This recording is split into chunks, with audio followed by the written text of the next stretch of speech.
Hello, U.S. history students. Mr. Lugiai here. I will be giving you today's lesson, which is going to be all about fighting World War One. The past 2 days, you've learned a few different things about not only what a trench is, how it can be used in a defensive war, but also the new technologies of the First World War, like machine guns, barbed wire, airplanes, tanks. And we're going to use all of this now to begin the actual fighting phase and to learn how all of these new pieces of technology are going to cohabitate this new style of warfare. Before we begin, though, I just want to say I hope you all are doing well during this quarantine, or at least staying home from school phase. Mr. Zimmerman, Mr. Puchalowski, and myself genuinely miss seeing you all. And if there's anything we can do, you want to talk, you just want to hang out, you want to catch up, or you have any questions on homework, feel free to let us know. And we'd love to get on a video conference or a phone call or something just to check in and connect.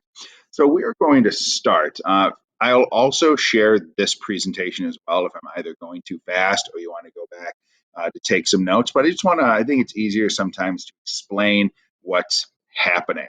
So as a reminder, this is where we left off when we were all together on Friday. We have the World War One European map. This is a European conflict. It's going to be fought worldwide by the colonies of these European nations. We have the Central Powers, Germany, Austria, Hungary, and Turkey. We see here the centrally located in Europe. And then we have the Allied powers, primarily United Kingdom, France, and Russia. Italy is going to originally join the war as a member of the Central Power and then switch early 1915, begin fighting. They're going to try to invade Austria-Hungary. The Italian forces in both World War One and Two fairly ineffective against the new technologies of the powers, but this is why Italy is a different color. They have the Alps on their northern border, so they can't overly invade Germany. And by the time they really start to get into Austria-Hungary, the war is on its downswing already. So for some of us left off on this slide here, and this is the German defense plan. I'm going to come back to this map in just a second, but to me, I like to visually see what's going on, especially during a conflict. So here's the plan. 1914, Franz Ferdinand's dead, Central Powers, Allied powers make their sides, and now we actually have to fight the war. So we're going to do this primarily from the German perspective because they had an offensive plan, whereas the French, the Russians, and the British are going to have a more defensive plan that they're going to do. So Germany, as we talked about the other day, is located in the middle of Europe, meaning they're going to have to fight a two-front war. They have France on their western front and Russia on their eastern front here. And in both World War One and World War Two, the Germans are going to try to knock out one of those two sides so that they can really focus on just one enemy. So in World War One, the German plan, we're going to call this the Schlieffen plan, is to, or Schleifen, depending on your German pronunciation. The plan is for Germany to invade France incredibly quickly. Lightning war, invade France, knock the French out, and then turn their entire focus to the Eastern Front and attack the Russians. Now, for many, many years, centuries, the Germans and the French have been enemies of each other. So, what naturally happens is between the German and the French border, we have a defensive perimeter that has been established because these two countries keep invading each other decade after decade, century after century. Naturally, they've developed a defensive perimeter here. But to their north, we have Belgium, which is a neutral country, and there are no defenses between the Belgian people and the Germans, or the Belgian people and the French. So Germany decides, what if we invade Belgium and then swing like a door down into France, bypassing their main defenses on the German-French border here? We can attack Paris, and then from the rear, attack the French forces. That's what we call the Schlieffen plan.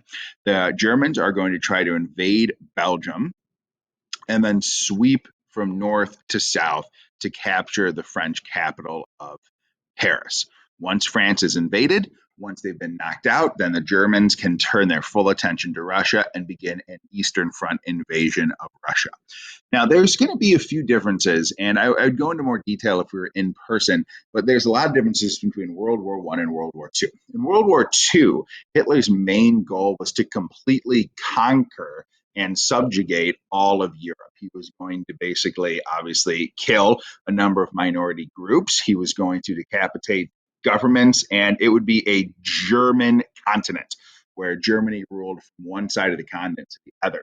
In World War I, we're fighting a more traditional conflict where if the Germans did invade Paris, they would have the French government surrender to Germany, but France would still be in charge of France. They would just kind of be a little bit lower than Germany.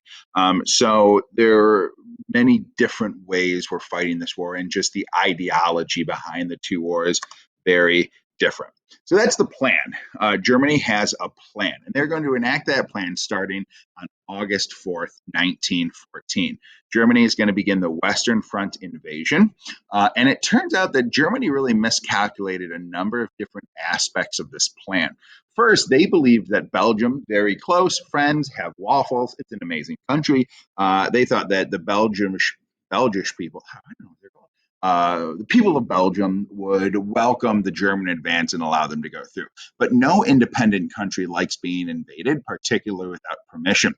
So what we see in Belgium is they're putting up a tremendous defense against Germany, and that's going to slow Germany down.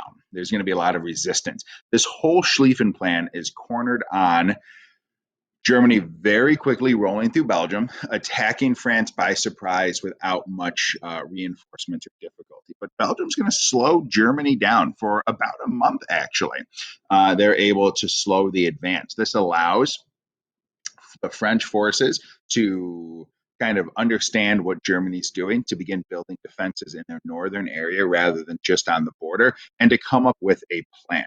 So eventually, though, it takes a few weeks, Germany is able to break through Belgium and begin its invasion of France from the north. And there is some resistance. The French government has begun to deploy troops, but Germany really is able to walk into France and begin to march towards Paris. In a traditional conflict, the way you beat a nation is you invade their capital and you force their president, their leader, their king, their emperor to surrender. And that's exactly what Germany is going to try to do. Enter France and have the French president surrender to the German forces. But because they're slowed down in Belgium so long, this allowed both France and England to come up with a counter offensive. And this is going to be one of the few battles we're going to talk about in World War I. There are dozens, even hundreds of battles that are happening. We're going to micro focus on the Battle of the Marne, because the Battle of the Marne is going to be the first major conflict of World War I, and it's going to set the tone and the pace for all the future battles that are going to happen the next 4 years. So the Battle of the Marne is going to happen from about September 6th to the 10th, 1914. Historians may say that it starts a few days earlier, lasts a few days later, but this is going to be the main conflict. It's going to be a 4 to 5 day battle. And what's occurring is Germany is beginning to march to Paris to capture the French capital, make their president surrender. Germany now controls France and they can focus on Russia. But because they're slowed down, French and British forces are able to counterattack what they're doing. This battle, I have a map on the next page, is going to be fought about 30 miles outside of Paris. It's so close even that 6,000 French soldiers come to the battle by way of taxis that are in Paris. I always think that is an interesting part. And so, second. Oh, there we go. There are going to be a huge number of soldiers that are going to take part in the Battle of the Marne. We're talking 950,000 German soldiers, a little over 1 million French and British soldiers. This is one of the largest conflicts ever recorded in human history. And the Battle of the Marne does not take place in one city. This is way too many people to just be on one single battlefield. We see here the Marne River in France, which the battle is named after. And the Battle of the Marne is going to start a little south of the Somme River and go all the way basically to the Osny River here. So we have a huge front that the French and the Germans are going to be fighting it. So we have this red dotted line here. This is the maximum German advance. This is as close as the Germans get. This is the farthest they'll ever get into France. And through the Battle of the Marne, the French and the British are able to push the Germans back to this line here. So we have a massive, massive battlefield. It's miles and miles and miles long, all being fought in this very short amount of time. Almost 2 million soldiers fighting overall. So there is incredible heavy fighting. And the Battle of the Marne marks what I like to think of as like the first industrial battle, because traditionally we would have soldiers meet on a large flat field with their muskets, their rifles, their revolvers, and volleys of shots would be fired, and eventually one side would run away. But because of those pieces of technology that you began studying, the machine gun, chemical weapons, submarines, airplanes, barbed wire, all of these new pieces of machinery, the Battle of Marne is going to be unlike any battle ever seen before. Incredibly heavy fighting on both sides. And eventually, after 4 to 5 days, this battle is going to be considered a draw. The French are able to push back the Germans a few miles, but eventually the Germans are able to counterattack that attack, and everything kind of stands still. When the battle is all done, almost 550,000 soldiers are going to be killed.